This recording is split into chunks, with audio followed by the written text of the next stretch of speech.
In 1949, the brand new U.S. Air Force orders the design and building of a supersonic jet bomber to be able to outspeed and outmaneuver Soviet air defenses and fighters. Okay, that's doable. Just one problem. The plane will be cruising supersonically between altitudes of 50,000 and 70,000 feet. If a person was to eject with a normal ejection seat and parachute, there's no oxygen and the air temperature is a balmy minus 70 degrees Fahrenheit, which is why jets are pressurized. The pilots and crew would promptly die by a combination of oxygen starvation and freezing. So the manufacturer comes up with a set of individual escape capsules for the crew with an integrated oxygen and pressurization system. Great! Except no one has ever done escape capsules on a US aircraft before. It has to be tested on something else before a human goes for a ride. Something else being alive at the time of the test and remaining so for the duration. Pilots have strict physical standards, and the US Air Force actually had a chimp colony for use in research and testing. Problem solved. Or not. Non-pilot aircrew have much less strict physical standards and can be a bit, well, hefty. The engineers have to find a heavier animal. Some genius whose name is lost to us came up with the idea of using juvenile American black bears to simulate the heavy weights of humans. Not surprisingly, a bear is going to have rather strong opinions about being taken out to a desert, shoved into a small capsule, and ejected from an aircraft traveling at Mach 2. The answer, of course, is to sedate the bear before they take their ride. Turns out, much like people, not every bear responds to sedation the same way. One young bear, upon waking up while being loaded into the escape capsule and surrounded by humans, got understandably ticked off and attacked one of the engineers. Despite the setback, the escape capsule worked and the B-58 saw active service from 1960 to 1970. Modern heavy industry due to one lousy deal. Treaty of Versailles ends World War I. Germany loses a great deal of its iron-producing regions in the agreement, but is left with a great deal of magnesium-producing regions. Magnesium is brittle and cannot be forged through impact like iron, so Germany develops the 5, 15, and 30-ton presses.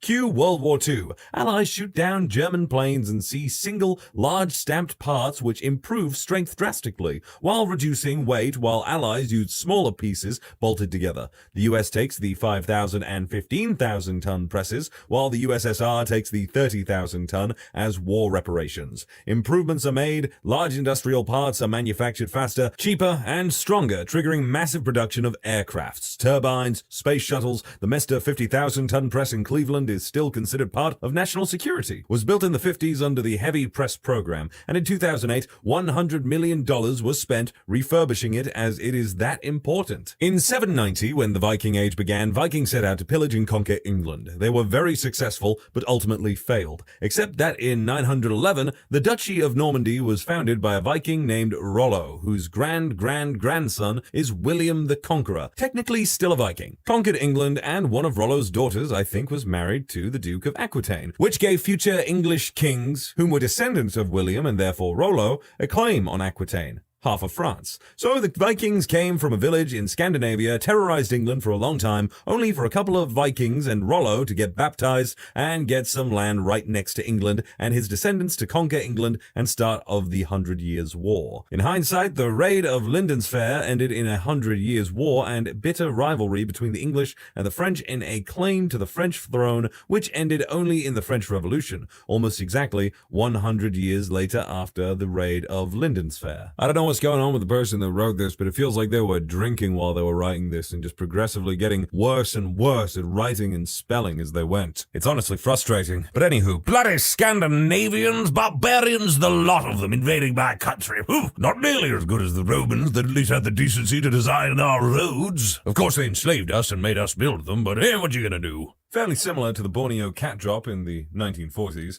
Mao Zedong implemented the Four Pests campaign. It was an event wherein the killing of typical agricultural pests earned rewards. At least they believed they were pests. The famines of China were caused by locusts and weevils, which were being eaten by the sparrows, mice, and frogs that the campaign advocated to be killed. Children would go into the field and return with strings of dead birds and mice killed by stones. Some regiments were introduced as well to monitor the presence presence of the pests so that those who had realized the reverse logic would be fined for their misconduct. Another contribution to the reason why millions of people have died under communism. Senator Charles Sumner, making a speech on the U.S. Senate floor on May 19, 1856, denouncing slave power and insulted some U.S. senators, including Senator Andrew Butler. Senator Butler's nephew, U.S. Representative Preston Brooks, was so angry over the speech that he went into Sumner's office and nearly beat him to death with a cane on May 22, 1856. Then a couple of congressmen and senators responded by challenging Brooks to a duel. The irony is that Brooks died 7 months later from the coup after he attacked Sumner, while Sumner lived on as a senator for another 18 years. Have you heard of the Battle of Karanshabesh, where the Austrian army lost a battle to itself?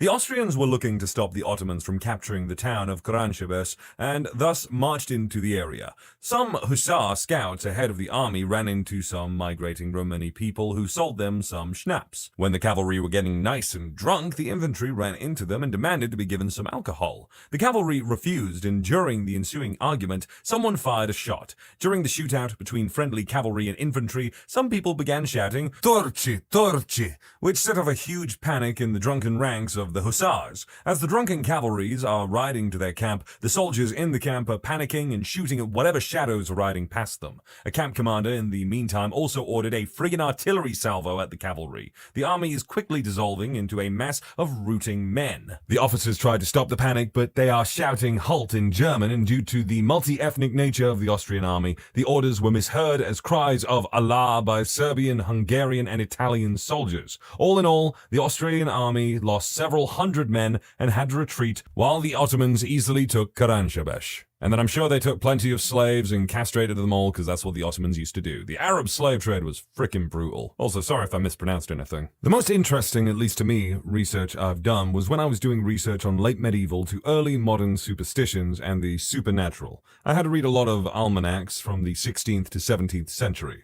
Almanacs are basically small booklets with a lot of varied information. They will typically also contain a history of the most important events of the past year.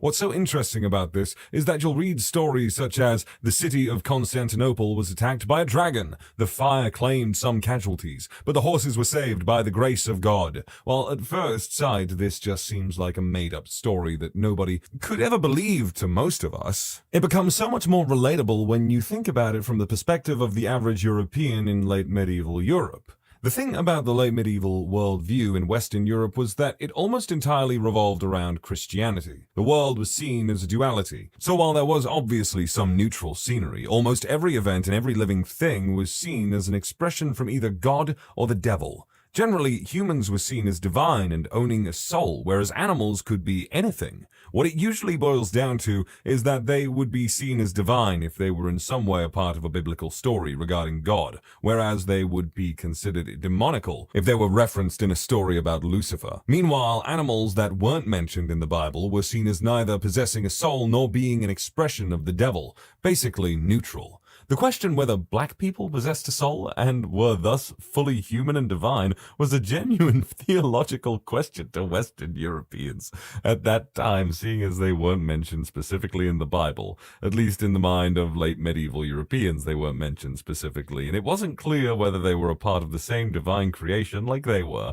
So, in this case specifically, a dragon, which referenced the biblical snake, was the manifestation of the devil, while the horses surviving was the manifestation of God. What struck me the most about this is that so many things about medieval times are so completely foreign to us until you try to think about it from their worldview, when your world isn't understood through our current scientific interpretations, but instead is completely doused in this duality. Stories like these become so much more believable and relatable. What? When you subscribe, make sure to hit the bell to turn on notifications. Put the playlist on in the background to finish listening to all the stories. And if you like Am I the Genius, give Am I the Jerk a shot. Linked in the description below.